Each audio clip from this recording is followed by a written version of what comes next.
Shalom, my name is Adam, and I welcome you to the parable of the vineyard. Every day, Yahuah is waking up a remnant, a group of people who are coming out of deceptions, realizing our walk is to consist of faith and obedience to His righteous commands. Each week, we read through and examine a portion of the Torah, allowing the Spirit of the Most High to guide, teach, and open our eyes and ears to the wondrous matters out of His law. Join us as we seek to be refined by His Word, preparing ourselves for the return of our King of Kings, being faithful and obedient, walking in His way, truth, and life.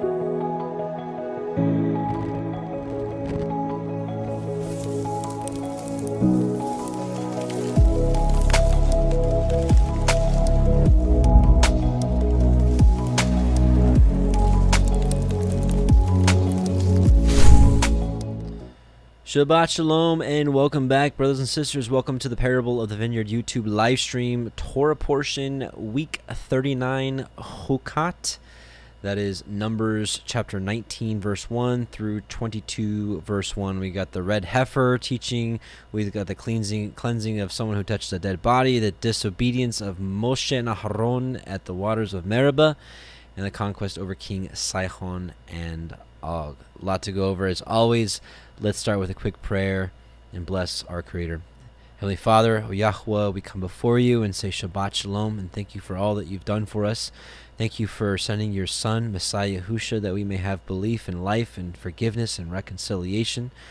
Truly, as we go through these Torah portions, O Yahuah, we can see that your Son, He's all through this, and we just thank you so much for Him. We long for the return of Yahusha, and we pray that we may be ready, found faithful when He comes. And we just ask that you continue to open our eyes and ears as we read through and study your word. In Yahusha's name we bless you and praise you. Hallelujah. Amen. Okay, so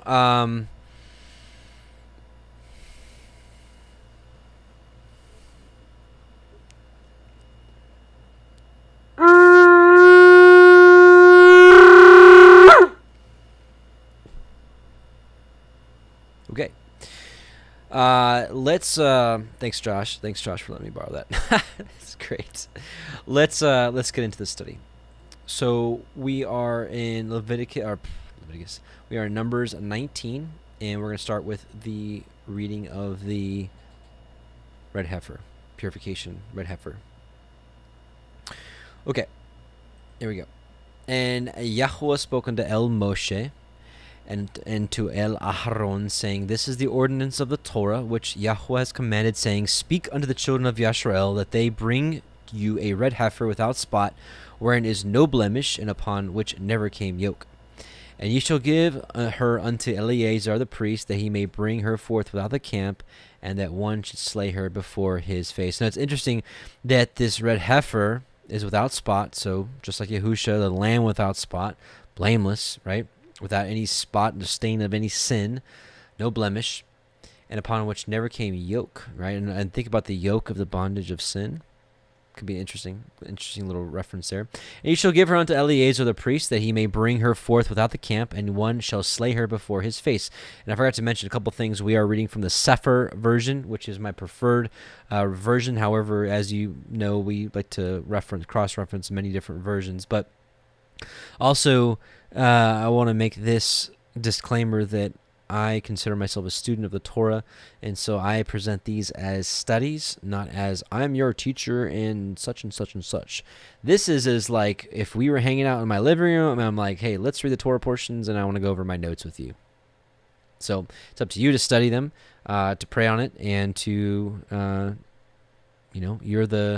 you are responsible for yourself. I don't say that in like, hey, I know that I'm responsible for what I say on here, and what comes out of my mouth I'll have to take an account for.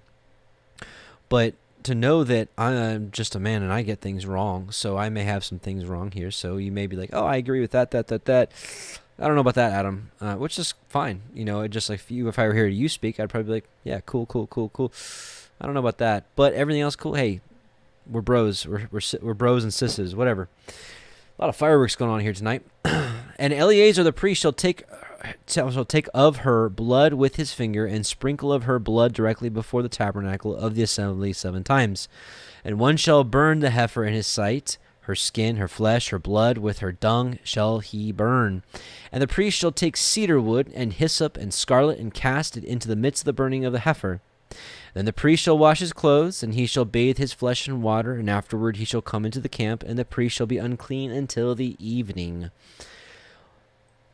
Why the evening? And he that burns her shall wash his clothes. I shouldn't have said that. And he that burns her shall wash his clothes in water, and bathe his flesh in water, and he shall be unclean until the evening. And a man that is clean shall gather up the ashes of the heifer, and lay them up without the camp in a clean place. It shall be kept for the assembly of the children of Yisrael for a water of separation. It is a purification for sin. And he that gathers the ashes of the heifer shall wash his clothes, and be unclean until the evening. And it shall be unto the children of Yisrael, and unto the stranger that sojourns among them, for a statute forever. He that touches the dead body of any man shall be unclean 7 days. He shall purify himself with it on the 3rd day, and the 7th day he shall be clean. But if he purify not himself on the 3rd day, then the 7th day he shall not be clean. Now this is very interesting. Let me tell you why. Let me share something with you. If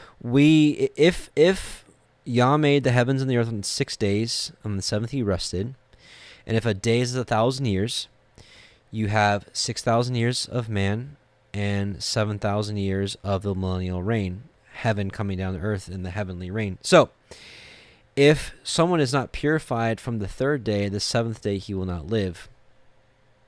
Here's what's interesting. The 3rd day is a reference to being clean of Yahusha. This is Exodus 19. This is before the giving of the Torah.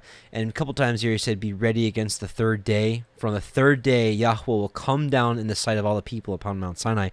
Happened then, and I believe a foreshadow of it'll happen again. And he said to the people, be ready against the 3rd day, come not at your wives. And it came to pass on the 3rd in the morning that there were thunders and lightnings, and a thick cloud upon the mount, and the voice of the shofar exceeding loud, so that all the people that was in the camp trembled.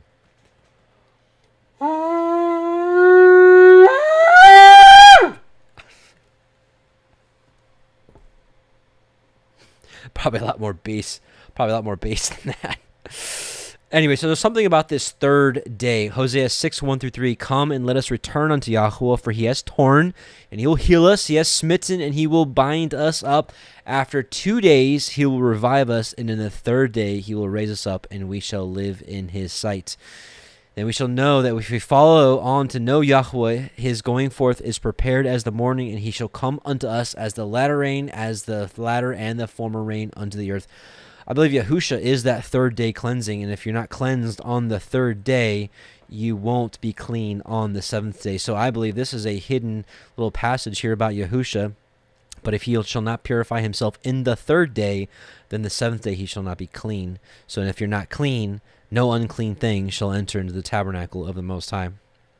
Numbers 19:13, whosoever touches the dead body of any man that is dead and purifies not himself defiles the tabernacle of Yahuwah, and that soul shall be cut off from Yisrael, because the water of separation was not sprinkled upon him. He shall be unclean. So, hello, you are the tabernacle of the Spirit of Yahuwah, right? And it's interesting that... the water of separation not sprinkled upon him, he shall be unclean. So think about that in baptism, right? Mark 16:15, he said to him, into them, go ye into all the world and preach the gospel to every creature. He that believes and is baptized shall be saved, but he that believes not shall be damned. So baptism is a requirement. Matthew 28:18-20. These are the final parting words of Messiah to the disciples. And Yahusha came and spake unto them, saying, all power is given unto me in heaven and on earth. Go ye therefore and teach all nations, baptizing them in the name of the Father and the Son and of the Ruach HaKodesh, teaching them to observe all things whatsoever I have commanded you. And lo, I am with you always, even unto the end of the world. So we can see here a foreshadow here of baptism, that if you're not sprinkled clean of this water, you shall be unclean, and his uncleanness is yet upon him, and he is defiled, and purifies him not himself, the tabernacle of Yahuah. Verse 14, this is the Torah, when a man dies in a tent, that all that come into the tent and all that is in the tent shall be unclean 7 days, and every open vessel which has no covering bound upon it is unclean. And whosoever touches one that is slain with a sword in the open fields, or a dead body, or a bone of a man, or a grave, shall be unclean 7 days. And for an unclean person they shall take of the ashes of the burnt heifer of purification for sin, and running water shall be put in a vessel, put thereto in a vessel. So here we see to be clean, to be cleansed of this death, really, of the remnant of a dead body. So to be cleansed of this death, you'd need the red heifer, which I'm going to show you an amazing clip from another ministry that confirms that Yahusha is the red heifer. I'd do the study myself, but I'm like, man, they nailed it here. I'm just gonna let them share with you. But anyways, so the red heifer is Yahusha and the water of baptism, right? So without faith in Messiah and the blood of his cleansing and the water of baptism, ain't happening, right? And a clean person shall take hyssop and dip it in the water and sprinkle it upon the tent and upon all the vessels and upon all the persons that were there and upon him that touched a bone or one slain or dead or one dead or a grave. And the clean person shall sprinkle upon the unclean on the 3rd day and on the 7th day. And on the 7th day he shall purify himself, wash his clothes, and bathe himself in water, and shall be clean at evening. So again, you see that 3rd day, 7th day, kind of interesting, right? But the man that shall be unclean and shall not purify himself, that soul shall be cut off from among the assembly. So the person that is not cleaned by the red heifer, the sprinkling, right? So not cleaned by Yahusha, and not cleaned by the water of baptism. I'm just trying to relate this to our modern day walk. Will be cut off from the assembly. You will not be in the assembly of enrolled in the register of the inhabitants of New Jerusalem. So let me tell you something. I think if you're watching this, you probably believe in Messiah Yahusha. So you have the red heifer. Have you been baptized? Have you been baptized the right way? Right? Did you grow up in Catholic church? Did they sprinkle it on you? And it's something that can be renewed. Maybe you got baptized in a name that you no longer believe is true. And maybe you want to be baptized in the true name. I don't know, but I would recommend it. And you don't have to be baptized by a pastor or anybody. If you have no one around you, you can do it yourself. I really believe you can do it yourself. So, and we might do a nationwide baptism again, where we call upon people from different states to host it, and we'll see. Maybe late summer, we'll see. Because he has defiled the sanctuary of Yahuah, the water of separation has not been sprinkled upon him, he is unclean. And it shall be a perpetual statute unto them that he that sprinkles the water of separation shall wash his clothes, and he that touches the water of separation shall be unclean until the evening. And whatsoever the unclean person touches shall be unclean, and the soul that touches it shall be unclean until the evening. Think about this washing of the clothes. Let's take a look at Revelation 22:14 in some of the different versions.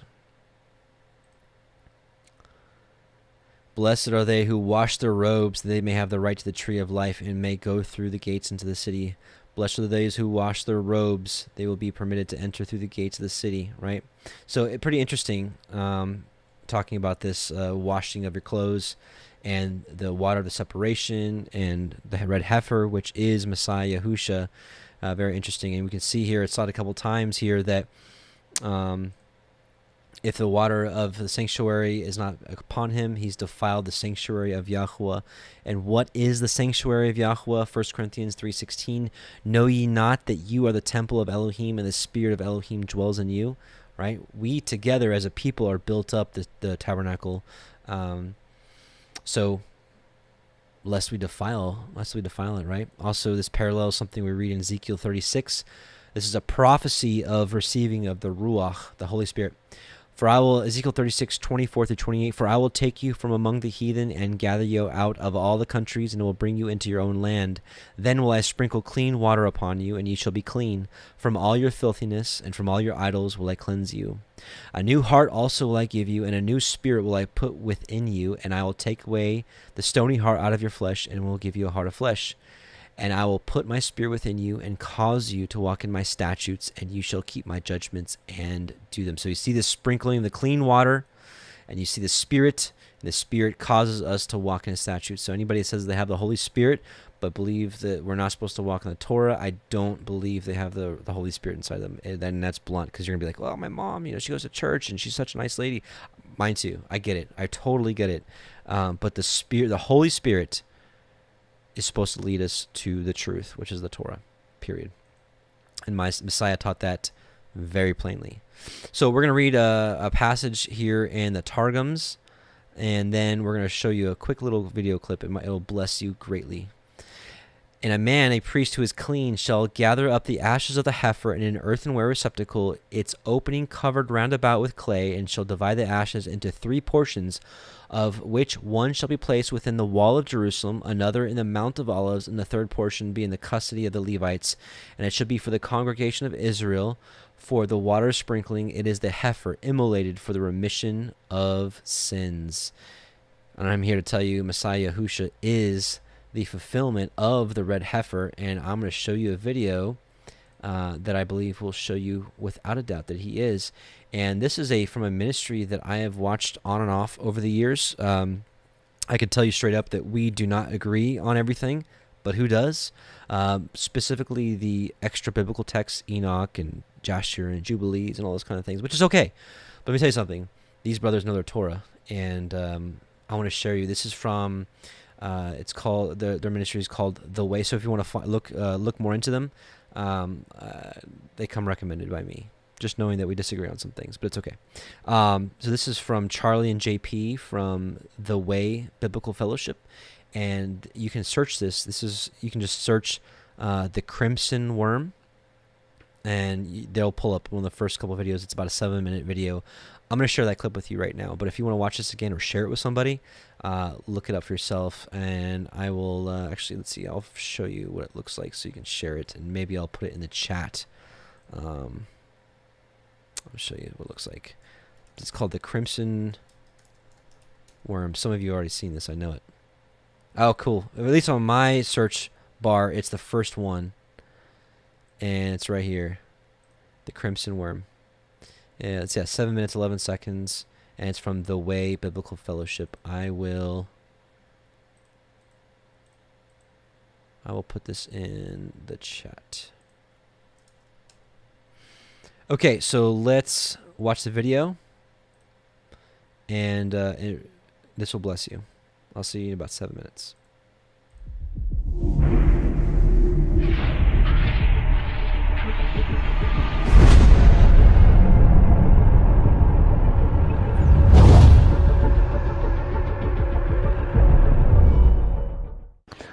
Remember it said, and the priest shall take cedar wood and hyssop and scarlet and cast it in the midst of the burning heifer. Remember? And we said cedar wood was the cross and the hyssop was passed to him. And then it said the scarlet. Okay? The actual word in Hebrew was taulah. If you shoot to be the red heifer sacrifice, we said all these needed to be present, didn't we? So what's this word?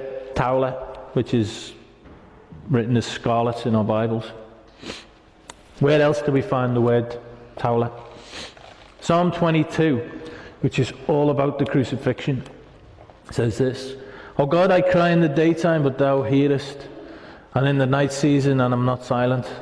But thou art holy, O thou that inhabitest the praises of Israel. Our fathers trusted in thee, they trusted, and thou didst deliver them.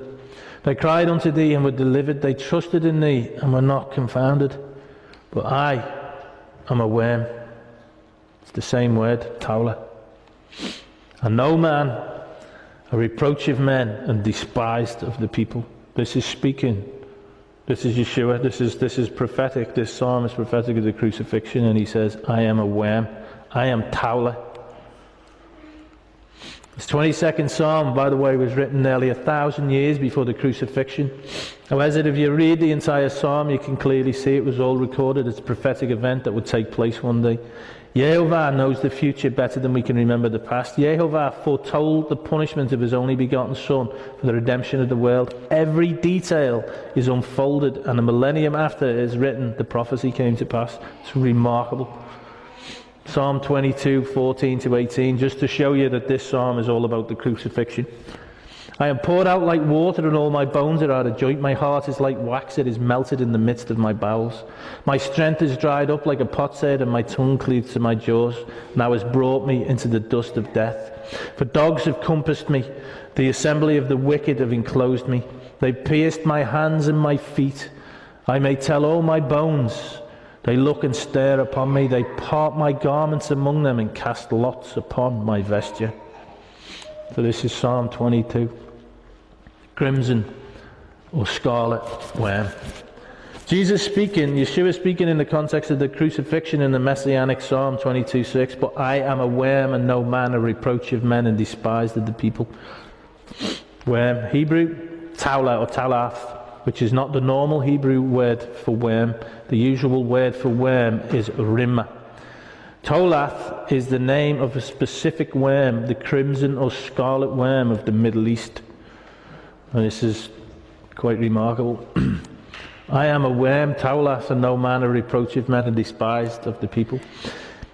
It is not until you begin to study the characteristics and the life cycle of the crimson or scarlet worm that you begin to see the tremendous truth revealed by this scripture. Remember, it was present, as we saw earlier, in this red heifer sacrifice. First, the crimson worm climbs on the tree all by itself. Nobody forces it to get on the tree. I remember it. It willingly searches out the Kermes oak, which is symbolic of its destiny. Then by its own choice it climbs on the tree. Please understand that nobody forced Yeshua on the cross. What he did was his own choice.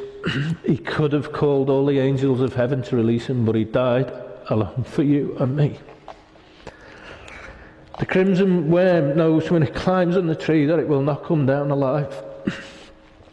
It is going to the tree to birth a family, and to do that it must die.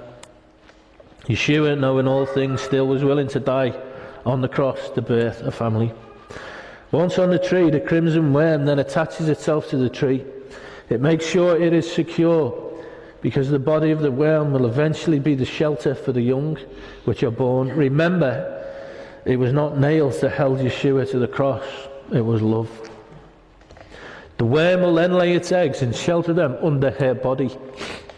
During the birthing process, she secretes a crimson fluid or gel. The scarlet fluid covers her entire body and all the eggs she lays. It also leaves a stain on the tree which will never fade away with the passing of time. He loves us. Here is a Kermes oak tree with the permanent red stain left by the crimson worm. After dying to birth the family, something amazing takes place. For a period of 3 days, the worm can be scraped from the tree and the crimson gel can be used to make a dye.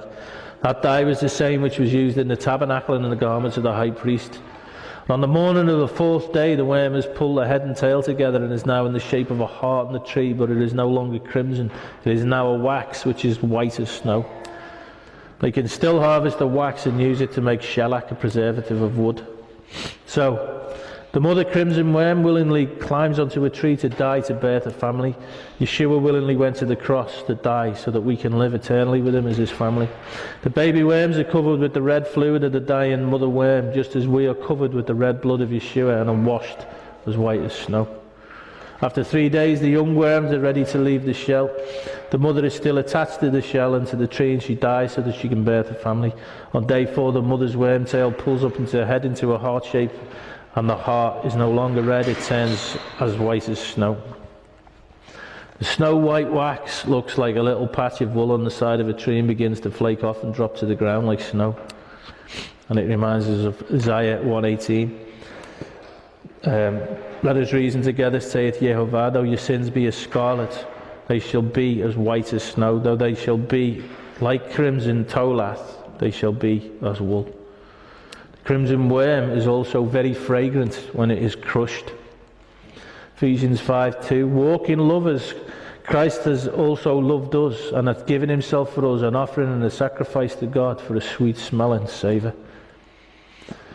So Yeshua says, didn't he, I am a worm, tolath, and no man, a reproach of men and despised of the people. Everything in the scripture is remarkable, isn't it? It all speaks of him. I do not believe for one moment it was a mistake that he called himself a worm. He is the crimson worm who died and was crushed.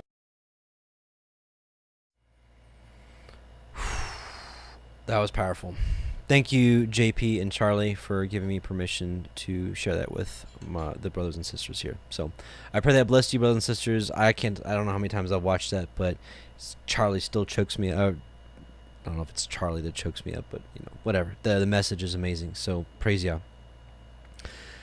Yahusha is our red heifer, and that is such a that point with it, that the worm goes up there willingly, and Yahusha went up on the tree for us willingly. Really, I think almost every one of us have come to this place we're at now because it started with looking at what he did on the cross for us and just amazed at what he'd do for us, and it's just amazing. So let's never forget where we came from, brothers and sisters. All right, we're back to Numbers. We're at chapter 20. Then, where is my notes? Okay. Then came the children of Yashrael, even the whole assembly, into the desert of Zin in the first month, and the people abode in Kadesh, and Miriam died there and was buried there. And there was no water for the assembly, and they gathered themselves together against Moshe and against Aharon. Like, how many times are these people going to do that? Have they not learned their lesson? I mean, they literally saw the earth swallow up people that came against Moshe and Aharon, but they're like, And the people chode with Moshe and spoke, saying, would to Elohim that we had died when our brethren died before Yahuah. And why have you brought up the assembly of Yahuah into this wilderness, and that we and our cattle should die there? And wherefore have you made us to come up out of Mitzrayim to bring us into this evil place? It is no place of seed, or figs, or vines, or pomegranates, neither is there any water to drink. And Moshe and Aharon went from the presence of the assembly unto the door of the tabernacle of the assembly, and they fell upon their faces, and the glory of Yahuah appeared unto them. I mean, once again, just the humility of Moshe and Aharon. They could easily be like, just railing against them, but no, they just, dropped their faces, prayed to Yah. And Yahuah spoke unto El Moshe, saying, take the rod and gather the assembly together, you and Aharon your brother, and speak ye unto the rock. Remember, the first time he was told to whack the rock. This time he is told to speak unto the rock before their eyes. And it shall give forth his water, and you shall bring forth to them water out of this rock. So you shall give the assembly and their beasts drink. And Moshe took the rod from before Yahuah as he commanded him. And Moshe and Aharon gathered the assembly together before the rock, and he said unto them, hear now, ye rebels, must we fetch you water out of this rock? And this is really the first time that, Moshe and Aharon kind of, instead of speaking life into the assembly, they kind of speak death. They were called to bless the people, not to condemn. And that's something that we, if we want to be kings and priests one day, we should speak blessings and not speak curses. So verse 11, Moshe lifted up his hand, and with his rod he smote the rock twice, and the water came out abundantly, and the assembly drank, and their beasts also. Here's a good opportunity to read the Targums, because I want to read something in that really quickly. So verse 20, we're going to go to paragraph 3. 1, 2, 3. Okay. And Moshe took the rod of the miracles from before Yahuah as he commanded him, and Moshe and Aharon gathered the congregation together before the rock. And Moshe said to them, hear now, rebels, is it possible for us to bring forth water for you from this rock? And Moshe lifted up his hand, and with his rod struck the rock 2 times. At the first time it dropped blood, but at the second time there came forth a multitude of waters. Now, let me ask you something, brothers and sisters. What does this make you think of? Water and blood. Anyone? No, I'm just kidding. You probably guessed it. John 19:34. But one of the soldiers with a spear pierced his side. This is when Messiah Yahusha is on the cross, or on the stake, or the tree. Pierced his side, and forthwith came out blood and water. And we know that Yahusha is that rock. Where did I put that? That was...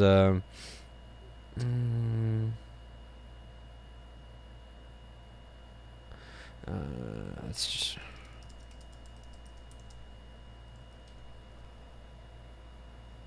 There we go. And did drink all the same of that spiritual drink, for they drank of that spiritual rock that followed them, and that rock was Messiah. So Moshe, it says here in the Targums, which is amazing, that he struck the rock twice, 2 times. At the first time it dropped out blood, but at the second time there came forth a multitude of waters. Now, don't you think that's possibly why the Jews would want to hide this? Because if everyone was going around saying that blood and water came out and that he is the rock, and they'd be like, okay, well, let's just maybe hide this out of the Torah. Let's hide Messiah. Like any opportunity they could, they wanted to hide him. But that's why I think the Targums have been such a blessing, because it seems to be untampered from these witnesses of the truth of Messiah. Right? And the cattle and the congregation drank. So amazing. Okay. And Yahuah spoke unto El Moshe and unto El Aharon, because ye believed me not to sanctify me in the eyes of the children of Yisrael. Therefore ye shall not bring this assembly into the land which I had given them. Now think about that for just a moment. Moshe and Aharon were like pretty much perfect. Well, Aharon messed up with the idol, the calf, but we read in the Targums that he's facing death, and anyways, he was forgiven of that. But I mean, let's think about Moses. How about Moses? Moses was like perfect. I mean, his whole life he was obedient. All his house he was obedient to the Most High, and he messed up one time. Right? He was probably frustrated. His sister just died. He was probably thirsty himself. He was probably aggravated with these people. I mean, I can only imagine I was probably be aggravated with these people too, and they're coming at him, and he got mad at him. He fanged them. He spoke death on them. He's like, you rebels, right? Because Moshe's a prophet, so he spoke into existence a curse on them, that they are rebels. Think about that for a moment. That's something we're going to talk about next week in our Matthew study, is speaking blessing or speaking curses, because the power of both is in our tongue. We can, if I would like, hey, I'm not talking to you, hey, you rebel, that's speaking death, that's speaking a curse onto you, and that's exactly what Moshe did. And Moshe is a powerful prophet, so he spoke that onto them, so he cursed them, essentially, instead of blessing them. And then he also didn't obey the Most High. He was disobedient. He was supposed to speak to the rock, and it was supposed to come out, but he didn't do that. So this one mess up, Moshe's out. You ain't coming into the promised land. He was going to go, right? But because of this, he's like, you're not going into the land. And that, reminds me that people that are like teachers or whatever are held to a higher standard. James 3:1, not many of you should become teachers, my brothers, for you know that we who teach will be judged with a greater strictness. Moshe was judged with a much greater strictness than all the people. Think about it. They all did. I mean, they just did all sorts of things, and Yah forgave him. Yah forgave him. Yah forgave him. Moshe did one thing, and Yah's like, "You're not going to the promised land." That's strict. That's very strict. Now, I am not challenging the Most High in any way. That puts a fear in me, because I know, like I said before, even though I'm not your teacher, I know what I do here is teaching in a sense. I'm sharing scriptures, and I'm sharing my interpretation, so in a sense that's teaching. So that puts a huge fear on me, that I want to get everything that I say right in my mouth, because I don't want to be wrong, because I know that I will, but we who teach will be judged with a greater strictness. Goosebumps for something. So that puts a great fear on me and anyone that would teach somebody, right? So Moshe was judged very strictly. Now, this is the water of Meribah, because the children of Yisrael strove with Yahuah, and he was sanctified in them. So, Numbers 14. And Moshe sent messengers from Kadesh unto the king of Edom, Thus says your brother Yasharel, you know all the travail that has befallen us. How our fathers went down into Mitzrayim, and we have dwelt in Mitzrayim a long time. And the Mitzrayim vexed us and our fathers. And when we cried unto El Yahuah, he heard our voice, and sent an angel, and has brought us forth out of Mitzrayim. And behold, we are in Kadesh, a city in the uttermost of your border. Let us pass, I pray you, through your country. We will not pass through the fields, or through the vineyards, neither will we drink of the water of the wells. We will go by the king's highway. We will not turn to the right hand, nor to the left, until we have passed your borders. And Edom said unto him, you shall not pass by me, lest I come out against you with the sword. And the children of Yasharel said to him, we will go by the highways, and if I and my cattle drink of your water, then I will pay for it. I will only, without doing anything else, go through on my feet. And he said, you shall not go through. And Edom came out against him with much people and with a strong hand. Thus Edom refused to give Yasharel passage through his border, wherefore Yasharel turned away from him. And the children of Yasharel, even the whole assembly, journeyed from Kadesh, and came unto Mount Hor. And Yahuah spoke unto El Moshe and El Aharon in Mount Hor by the coast of the land of Edom, saying, Aharon shall be gathered unto his people, for he shall not enter into the land which I have given unto the children of Yasharel, because ye rebelled against my word at the water of Meribah. And I love how the Sefer translation capitalizes the W, knowing that they rebelled against Yahusha. Yahusha was the manifestation for the Most High. He was the one speaking the commandments, the one speaking the orders, the one that came. He was the glory, he was the cloud, he was the fire, he was all of it. So take Aharon and Eleazar his son, and bring them up into Mount Hor, and strip Aharon of his garments, and put them upon Eleazar his son. And Aharon shall be gathered unto his people, and shall die there. And Moshe did as Yahuah commanded, and they went up unto Mount Hor in the sight of all the assembly. And Moshe stripped Aharon and his garments, and put them upon Eleazar his son. And Aharon died there in the top of the mount, and Moshe and Eleazar came down from the mount. And when all the assembly saw that Aharon was dead, they mourned for Aharon 30 days, even all the house of Yasharel. So, interesting side note, Aharon means exalted mountain. Har is mountain, so it's interesting that Moshe or Aharon died on top of a very tall mountain. So, just a little side note. Nothing earth-shattering. So we're going to read a few of the Targums. Let's see. So we're going to read paragraph 4. So this is 1, 2, 3. Okay, 4. We're going to read paragraph 4, 5, 6, and 7. Okay, so it's probably the rest of it. But Yahuah spoke to Moshe and Aharon with the oath, because you have not believed in my word to sanctify me in the sight of the children of Israel. Therefore you shall not bring this congregation into the land which I will give them.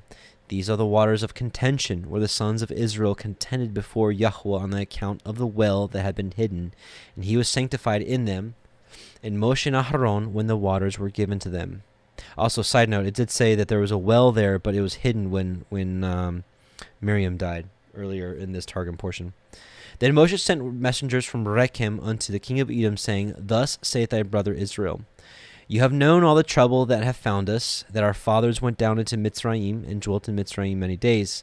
And the Mitzri afflicted us and our fathers, and we prayed before Yahuah, who heard our prayers, and sent one of the ministering angels to lead us out of Mitzrayim. And behold, we are in Rechem, a city built on the side of thy border. Let us now pass through thy land. We will not seduce virgins, nor carry off the betrothed, nor commit adultery on the king's highway. So this is a lot different here in the Targums. Under the heavens we will go forward, and turn not to the right or to the left, to do injury in the public way while we pass through thy border. But Edomiah answered him, You shall not go through my coast, lest I come to meet you with the unsheathed sword. And Israel said to him, We would go by the king's highway if we drink thy waters, and I and my cattle, I will give thee the price of their value. I will only pass through without doing wrong. But he said, You shall not pass through. And Edomiah came out to meet him with a large army and with a strong hand. So Edomiah would not suffer Israel to pass through his coast. And Israel turned away from him, because it was commanded from before the word of the heavens that they should not set battle in array against them, for as much as the time was not yet come when the punishment of Edom should have been given into their hands. And the whole congregation of the children of Israel journeyed from Rechem and came unto Mount Umanom. And Yahuah spake unto Moshe in the Mount Umanom, on the coast of the land of Edom, saying, Aharon shall be gathered unto his people, for he shall not enter into the land which I have given unto the children of Israel, because you were rebels against my word. So it's interesting that Moshe called them rebels, but he was projecting, because he was actually rebelling, and he called them rebels, right? So it happens sometimes. People that are in the wrong, and a lot of times project. A lot of times when they'll accuse you of something, a lot of times they're actually guilty of the very thing that they are accusing you of. It's called projecting. So Yahuah is saying, because you were rebels against my word, Yahusha, at the waters of contention, take Aharon and Eleazar his son, and make them come up into Mount Umanom. And thou shalt strip Aharon of his vestments, the adornment of the priesthood, and put them on Eleazar his son. But Aharon shall be gathered and die there. And Moshe did as Yahuah commanded him. And they ascended Mount Umanom in the view of all the congregation, and Moshe stripped Aharon of his vestments, the priestly decoration, and put them on Eleazar his son. And Aharon died there on the summit of the mountain, and Moshe and Eleazar came down from the mount. Last paragraph here of 20 on the Targums. And when the soul of Aharon was at rest, the cloud of glory was lifted up on the first day of the month of Ab, and all the congregation beheld Moshe come down from the mountain with rent garments, and he wept and said, Woe unto me, for thee, my brother Aharon, the pillar of Israel's prayers. And they too wept for Aharon 30 days, the men and the women of Israel. And yeah, that's it. Okay. All right, so Numbers 21. And when King Arad the Canaanite, which dwelt in the Negev, heard tell that Yasharel came by the way of the spies, then he fought against Yasharel, and took some of them prisoners. And Yasharel vowed a vow unto Yahuah, and said, If you will indeed deliver this people into my hand, then I will utterly destroy their cities. And Yahuah hearkened to the voice of Yasharel, and delivered up the Canaanim, and they utterly destroyed them and their cities, and he called the name of the place Hormah. Numbers 21:4. And they journeyed from Mount Hor by the way of the Red Sea to compass the land of Edom. And the soul of the people was much discouraged because of the way. And the people spoke against Elohim and against Moshe, Wherefore have you brought us up out of Mitzrayim to die in the wilderness? For there is no bread, neither is there any water, and our soul loathes this light bread. And Yahuah sent fiery serpents among the people, and they bit the people, and much people of Yasharel died. Wait till we read this in the Targums. It gets really interesting. Therefore the people came to Moshe and said, We have sinned, for we have spoken against Yahuah and against you. Pray unto El Yahuah that he take away these serpents from us. And Moshe prayed for the people. And Yahuah said to Moshe, Make you a fiery serpent and set it upon a pole. And it shall come to pass that every one that is bitten, when he looks upon it, shall live. And Moshe made a serpent of brass and put it upon a pole. And it came to pass that if a serpent had bitten any man, when he beheld the serpent of brass, he lived. Now, I think most of us know this, but just in case, it comes right before the most popular verse on earth. This is John 3:14-15. And as Moshe lifted up the serpent in the wilderness, even so must the Son of Man be lifted up, that whosoever believes in him should not perish, but have eternal life. So anyone that looks upon the cross or the stake or the tree and sees our Messiah and is like, You are the truth. You are the way, the truth, the life. No one comes to the Father but through you, and I'm going to follow you and do what you've commanded.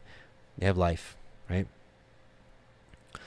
Oops. But what's interesting here is this bronze serpent was actually, they kept it and it became an idol. 2 Kings 18:1-4. Now it came to pass in the 3rd year of Hoshea, son of Elah, king of Israel, that Hezekiah the son of Ahaz, king of Judah, began to reign.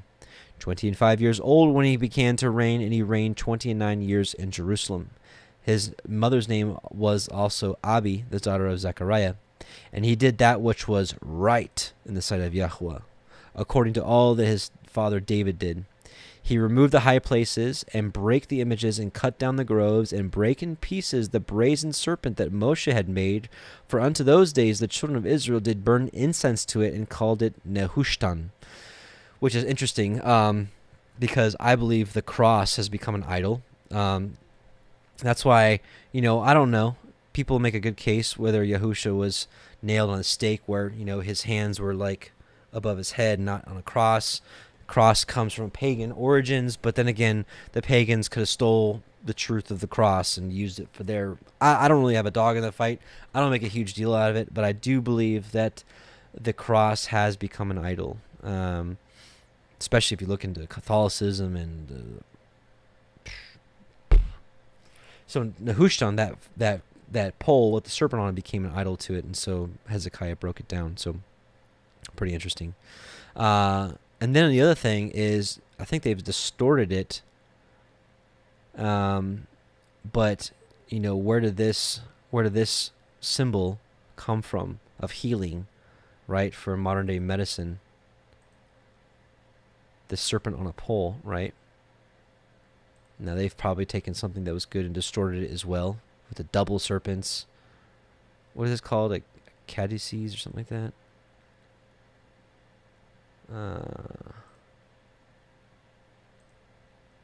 Yeah, Sadducees, Caducees. I don't know how to pronounce it. Someone out there is like, that's not how you pronounce it. Never said I was highly intelligent in worldly stuff. Okay. So, also it's interesting, Nehushtan, who was it? Let's see. Nason, one of the ancestors of Messiah, his name was Nashon, which is bronze. It's part of the, it's very kin to Nehushtan, which is that bronze serpent. There's a video that's really cool, and it tells the story of Messiah just through the lineage.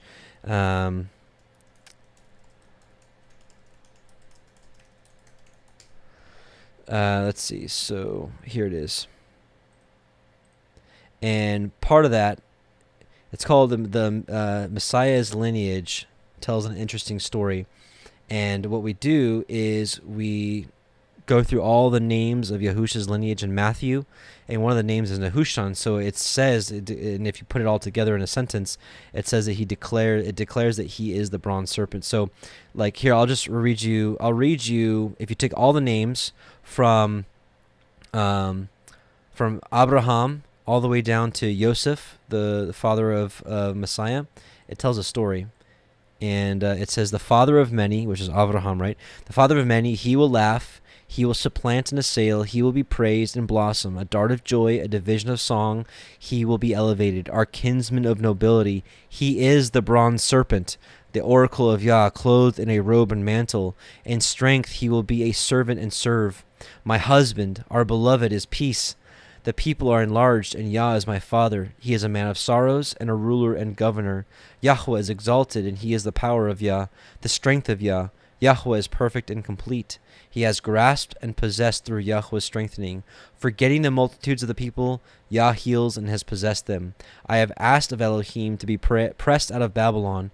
A father of praise, Elohim sets up a helper, the righteous and just one, who is established and raised up.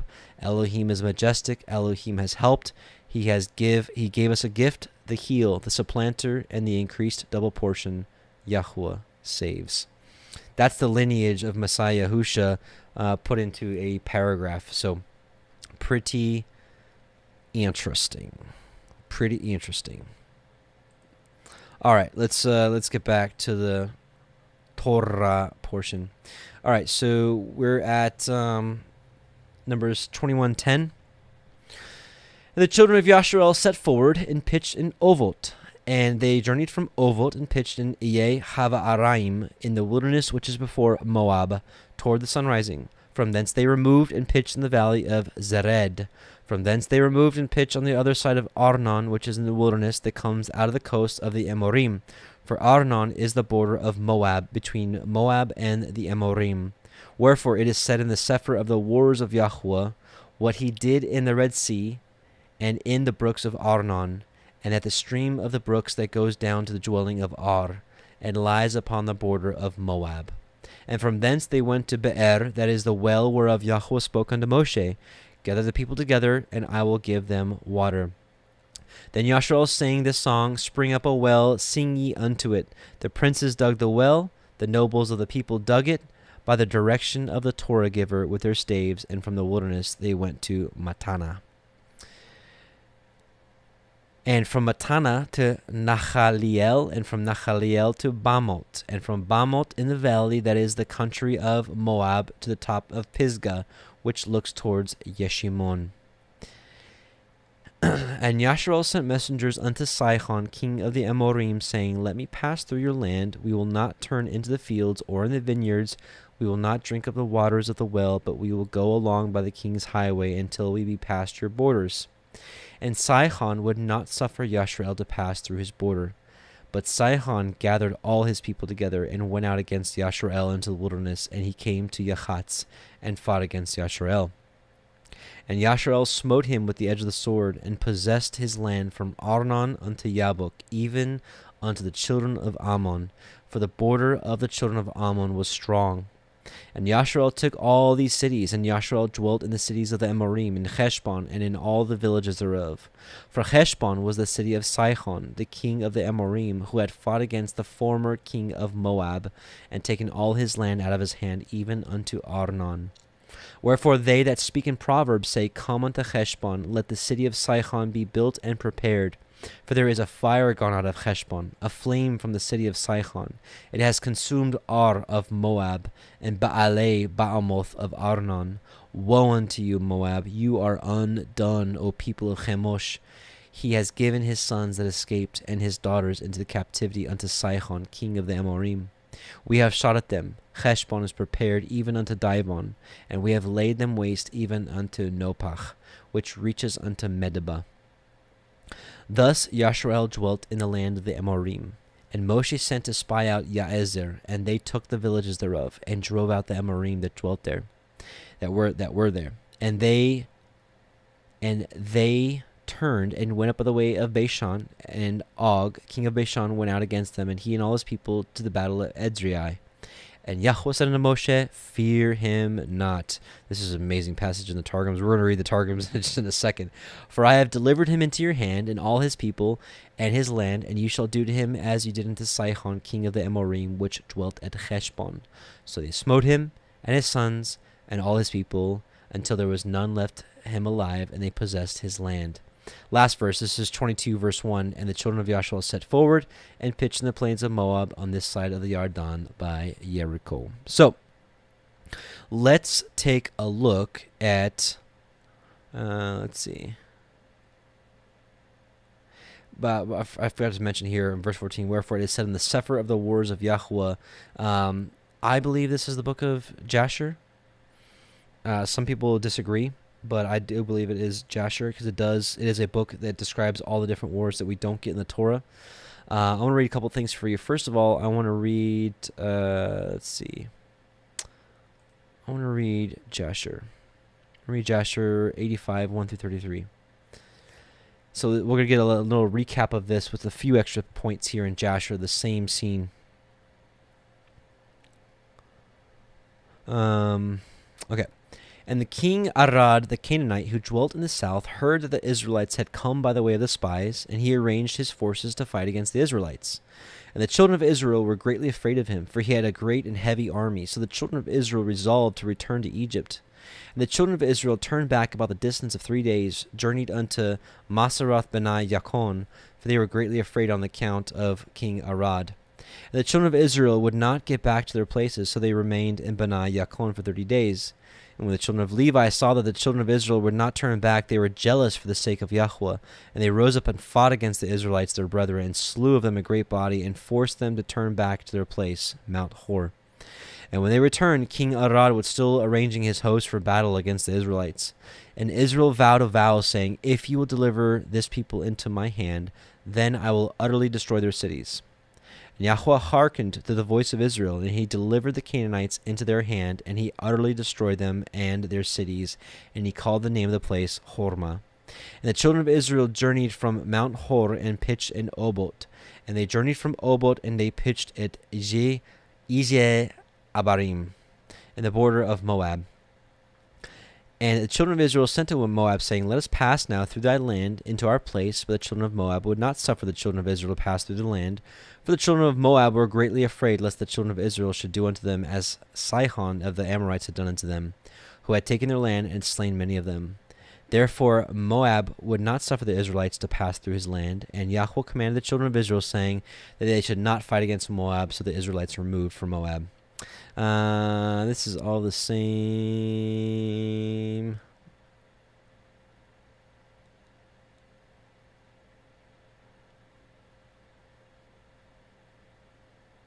This is all the same.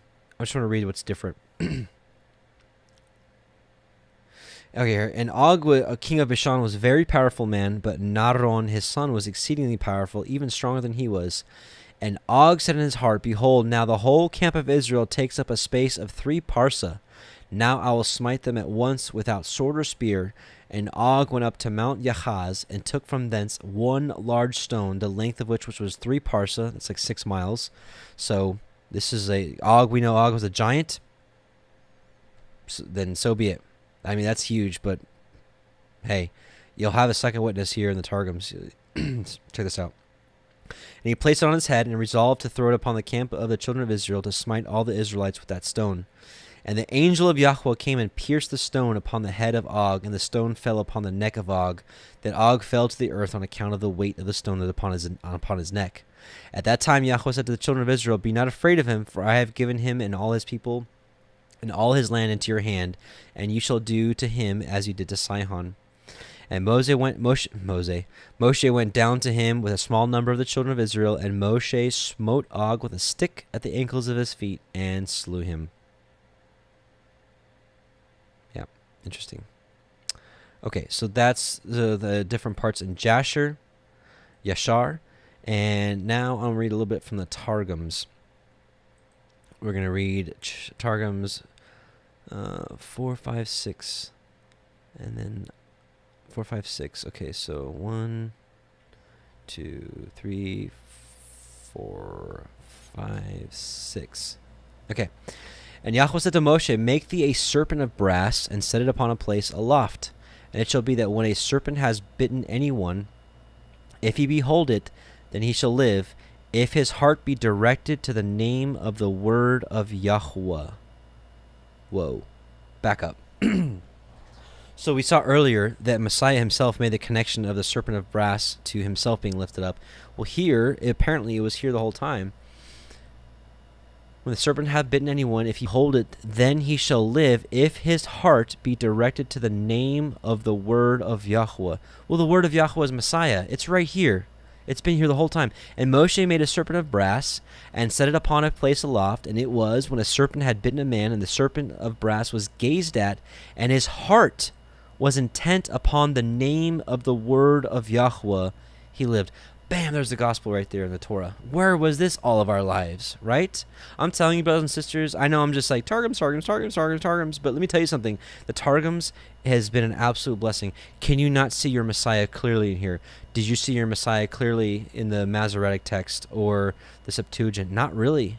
Sure, it was veiled and, you can see it here and there, but, I mean, it's clear as day that if you looked upon the serpent, the serpent of brass on that pole, which is Messiah, of course, and his heart was intent upon the name of the word of Yahuah, he lived.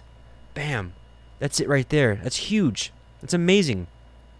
And the children of Israel journeyed from thence, and pitched in Oboth, and they journeyed from Oboth, and encamped in the plain of Megistha, in a desert place which looked towards Moab from the rising of the sun.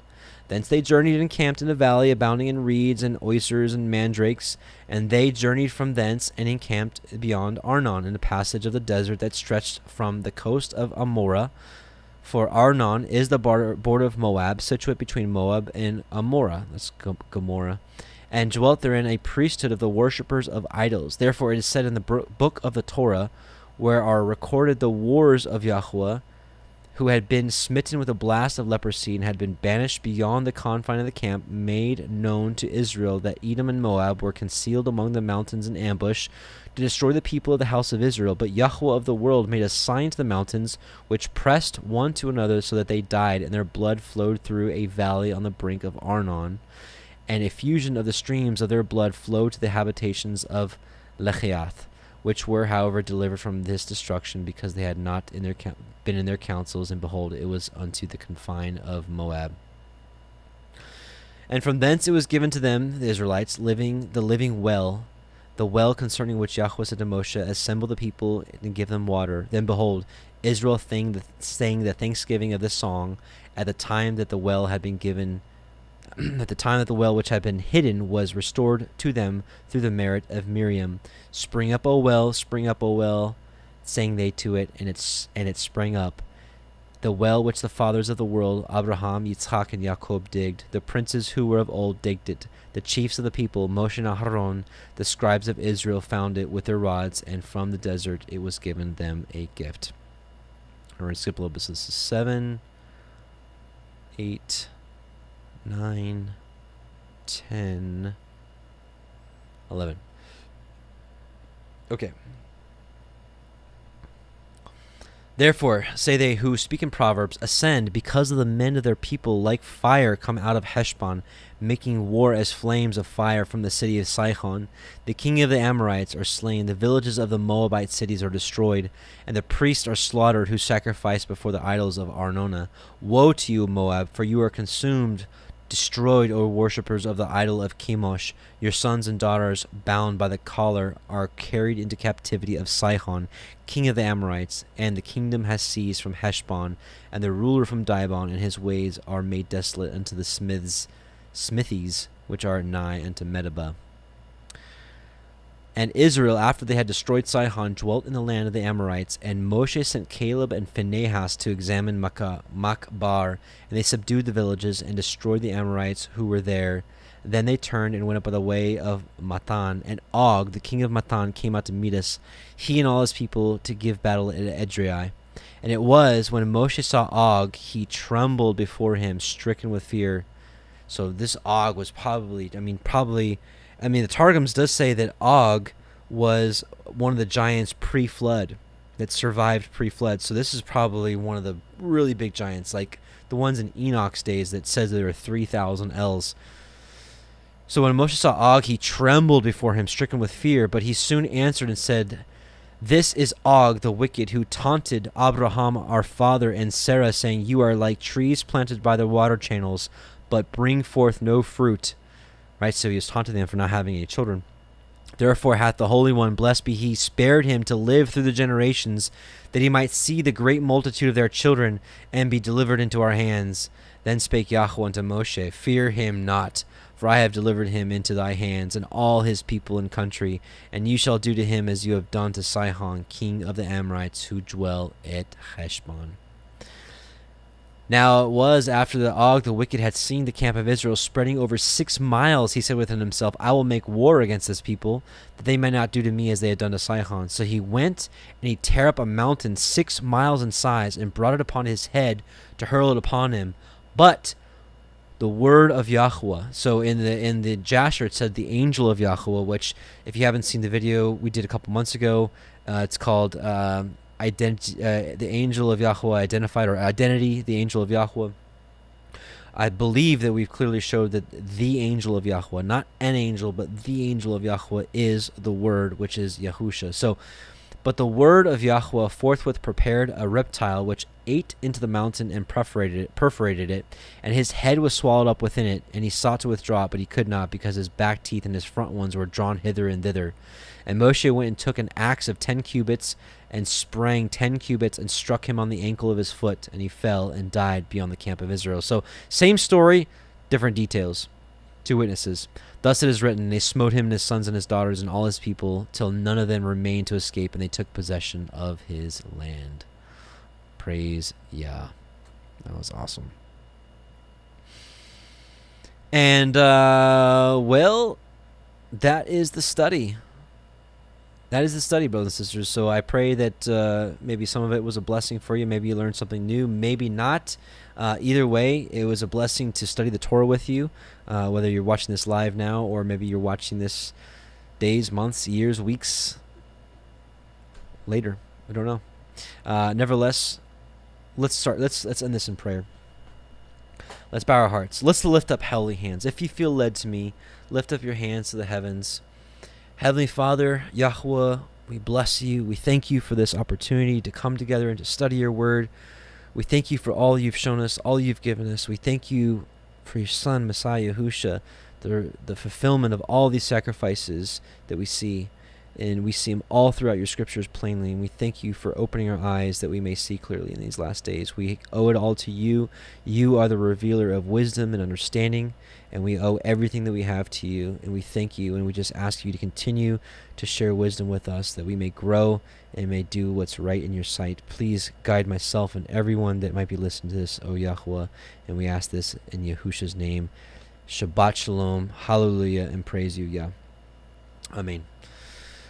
Oh, all right, brothers and sisters. We're going to do a couple things. We're going to do the priestly blessing. We're going to do the priestly blessing song, and then we'll do another song, and we're going to end tonight. And I hope this was a good blessing to your Shabbat. So, shalom to you, and much love in Yahusha's name.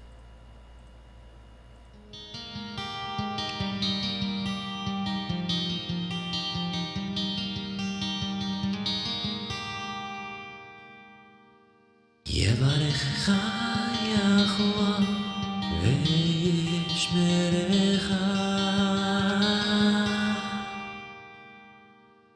יאר יחוה פניו לך וחונקה יישא יחוה פניו לך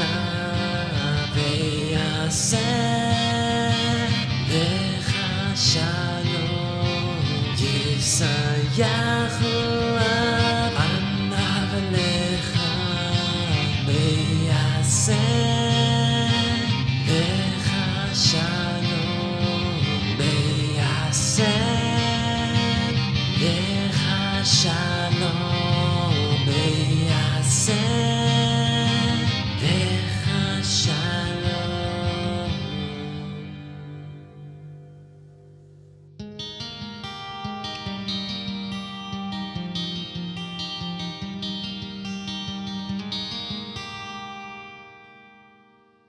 Yahuwah bless you and keep you. Yahuwah make his face shine upon you and be gracious unto you. Yahuwah lift up his countenance upon you and give you peace. Yahuwah make his face shine upon you and be gracious unto you. Yahuwah lift up his countenance upon you and give you peace.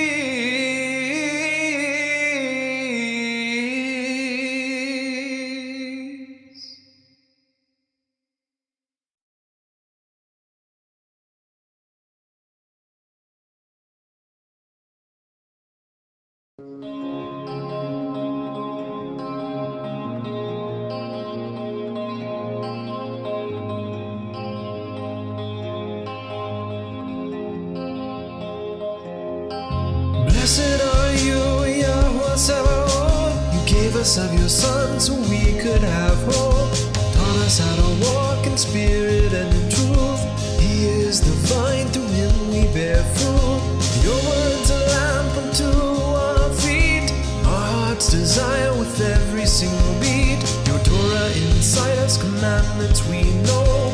Till that great shofar we wait until it's blown. When you said, seeking my face, my heart said unto you, your face will I see, and sound that shofar and God the shout will sing you praises, praises to our King, and clap your hands, all his people, and sing with joy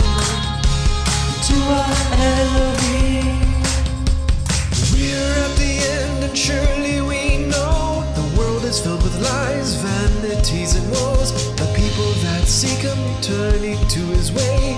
Leaving Babylon, Yahusha, don't delay. Hearken, O his people, his doctrine drops as rain. Keeping the commandments lest you walk in vain. His Torah is no burden, no matter what you're told. Sweeter than honey and worth more than gold. When you said, seeking my face, my heart said unto you, your face will I see, and sound that shofar and God the shout will sing you praises to our King, and clap your hands, all his people, and sing with joy to our Elohim. Standing on Mount Zion, singing that new song, Yahusha and his chosen, to him we belong. Worthy is the Lamb, for he who was slain made us kings and priests, by him we shall reign. Open ye the gates for those that keep the truth. You'll give us lasting peace, our minds are stayed on you. Striving to shine bright like your menorah, walking in the way, the truth, your Torah. I'll never go back. Never go back. I'll never leave you. Never leave you.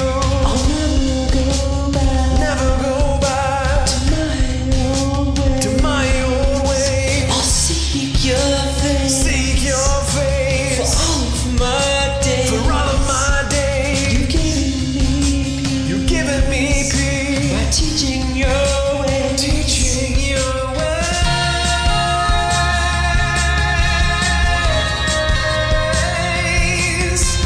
Your ways.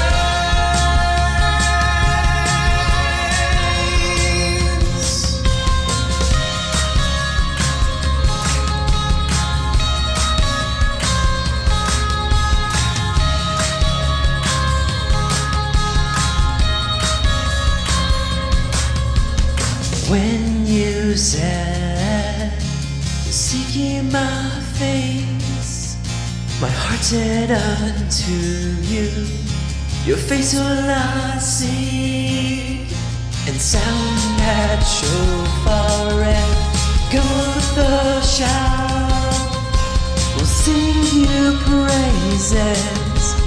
praises to our King, and clap your